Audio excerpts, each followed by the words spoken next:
What's up everybody, this is the Magic Man Sam on behalf of Gathering Magic. Let's look at some Journey into Nyx spoilers.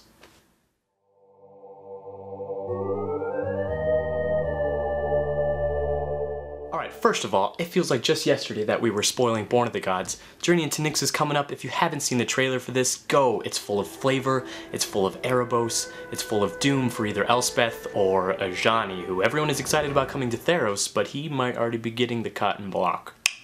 In any case, that's the lore side. Let's look at some freaking cards. The first card I want to talk about is called Mana Confluence.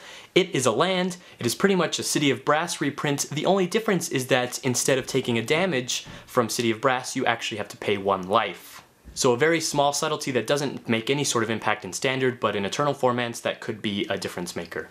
In any case, we get a land that comes in untapped and we get to add 1 mana of any color to our mana pool. People are already talking about this in Selesnya beats decks and Boros beat decks where, things like Ash Zealot have high mana requirements and you want to run 2 colors but you also don't want to lose any speed. These kind of super fast aggro decks have been losing a lot of speed because of temples and scrying. This card is the solution to that problem.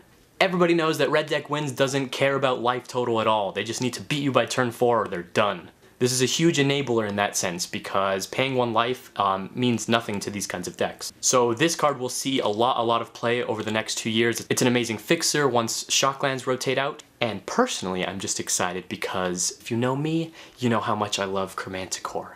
And this is just another way to get that guy on the field.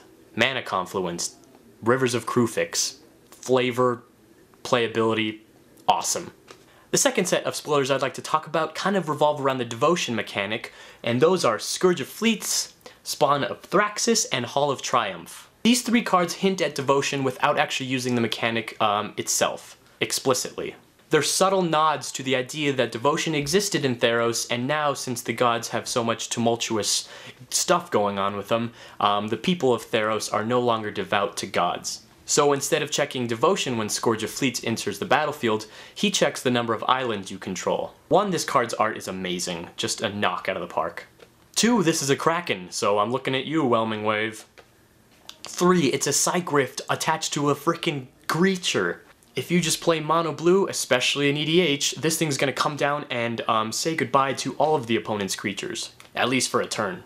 I love the flavor, I love the nod to devotion without explicitly saying devotion, and I love the card itself. I imagine we're going to get 1 of these for each color, 1 blue, 1 red, 1 black, 1 green, 1 white, but so far we only have the blue one which checks islands and bounces creatures, and the red one which checks mountains and does damage.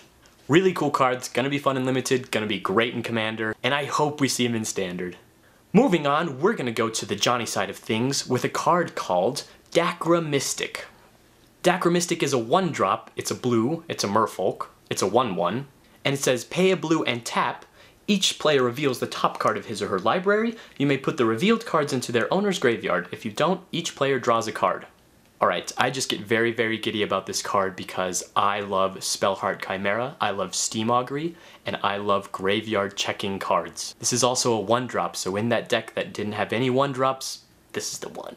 It seems like a really fun playable card, especially in Limited for card advantage, and just a really cool way to fill up the graveyard with instants and sorceries, which works well with the other half of this pair that I want to spoil, which is a card called Spite of Mogus. Spite of Mogus is another 1-drop, it's a sorcery for 1 red, that says Spite of Mogus deals damage to a target creature equal to the number of instant and sorcery cards in your graveyard and scry 1. So pairing these 2 together with Spellheart Chimera and Steam Augury, it's going to be fantastic removal against huger creatures. It's also going to trigger Gutter Snipe and Pyromancer, and it just seems really fun to brew around these kind of cards.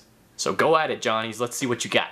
Next up we have Launch the Fleet, which is a 1 white rare sorcery that has the Strive mechanic. It says Launch the Fleet costs 1 more to cast for each target beyond the first. Until end of turn, any number of target creatures each gain whenever this creature attacks, put a 1/1 white soldier creature token onto the battlefield, tapped and attacking. This card screams value.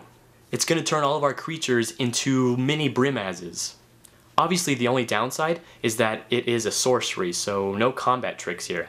But I look at this card and I look at the new god Iroas, god of victory, and I also look at a Crowan Crusader. And this card alone can be just an insane finisher in a Boros deck. On turn 5, launch the fleet on a Crone Crusader, get a dude, get another dude, swing in with everybody, and given that they can't be blocked except by 2 or more creatures, means good game. So I think the Strive mechanic is just going to be the ultimate heroic enabler, especially in a Boros deck that wants to make tons of creatures, turn them sideways, and make sure that they don't die. Overall, love the card a lot. Okay, the final card I want to spoil is going to be a god card, because obviously this whole set is about gods, and if you know me, you know I am member number 1 of the Izzet League. So finally, Izzet got some love, and we have Kuranos, God of Storms. It's a 5-drop, indestructible creature that checks devotion just like all the other gods. That is also a 6/5. But most importantly, we have an effect that says, reveal the first card you draw on each of your turns. Whenever you reveal a land card this way, draw a card. Whenever you reveal a non-land card this way, Kuranos deals 3 damage to target creature or player. This guy screams card advantage. We're going to be picking lands off the top of our library for free, or we're going to be bolting for free. I think this guy fits in one of 2 decks. The first being America Control. I think this is finally a sort of static ability that's going to benefit overall the long-term game of America Control and just be able to almost win the game on its own. Detention Sphere, Supreme Verdict, Kuranos, card advantage everywhere, Sphinx's Revelation, bolt, bolt, bolt, bolt, bolt, you're dead. As far as a tempo build, I think it's too slow and its effect isn't immediate enough to actually win the game. In tempo, you pretty much never want to tap out, especially on turn 5. The other deck that I think it might work with is the big red deck that was happening when Theros block rotated in. With Nykthos, plus creatures like Boros Reckoner, Frostburn Weird, Ash Zealot, getting Devotion turned on isn't going to be too difficult, and we're probably going to be able to cheat Kuranos into play on turn 4. And over time, since these decks kind of explode on turn 4, it's going to be really cool to be able to get some card advantage over time if a Supreme Verdict hits. So overall, I'm pretty psyched about the god.